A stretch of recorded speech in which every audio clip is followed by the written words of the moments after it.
ময়ূরেশ্বরে পুজোর আগে ভূমিহারাদের হাতে পাট্টা জমি তুলে দিল পঞ্চায়েত সমিতি। পুজোর আনন্দের আগে ভূমিহারাদের জন্য সুখবর। সোমবার ময়ূরেশ্বর ১ নম্বর পঞ্চায়েত সমিতির উদ্যোগে বিশেষ এক অনুষ্ঠানে মোট ২১ জনের হাতে পাট্টা জমি তুলে দেওয়া হলো। অনুষ্ঠানে উপস্থিত ছিলেন অতিরিক্ত জেলা শাসক ভূমি ও ভূমি সংস্কার শ্রীযুক্ত অসীম পাল, মহকুমা ভূমি ও ভূমি সংস্কার আধিকারিক শ্রীমতী অনিন্দিতা রায়চৌধুরী, ময়ূরেশ্বর ১ নম্বর ব্লকের বিডিও আবুল আলাম মাহবুদ আনসারি, সমষ্টি ভূমি ও ভূমি উন্নয়ন আধিকারিক শ্রীযুক্ত দীপঙ্কর দাস এবং ময়ূরেশ্বর ১ নম্বর পঞ্চায়েত সমিতির সভাপতি ধীরেন্দ্র মোহন বন্দ্যোপাধ্যায়। পাট্টা প্রদান কর্মসূচিতে বক্তব্য রাখতে গিয়ে সভাপতি ধীরেন্দ্র মোহন বন্দ্যোপাধ্যায় জানান, শারদীয়ার উপহার হিসেবে আমরা প্রাথমিকভাবে ২১ জনকে পাট্টা জমি তুলে দিলাম। দীপাবলির আগেও আরও ২০০ জনকে পাট্টা জমি দেওয়ার প্রক্রিয়া চলছে। এর মধ্যে ১৮৯ জনের সমীক্ষা ইতিমধ্যে সম্পন্ন হচ্ছে।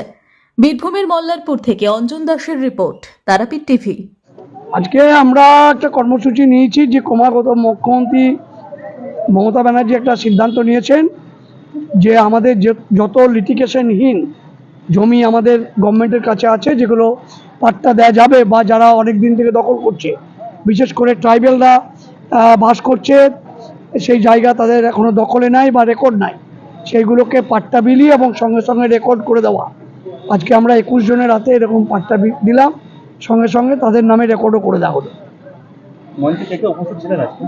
অতিরিক্ত জেলা শাসক ল্যান্ড ছিলেন, আমাদের রামপুরার মহকুমা ভূমি সংস্কার আধিকারিক ছিলেন, বিডিও সাহেব ছিলেন, আমাদের কর্মাধ্যক্ষ অলিভর ছিল, জেলা পরিষদের মেম্বাররা ছিল, বিশিষ্ট সমাজসেবীরা ছিলেন এবং আপনার মহকুমা ভূমি সংস্কার আধিকারিক ছিলেন, এডিএ ছিলেন এবং অনেক মানুষ ছিলেন।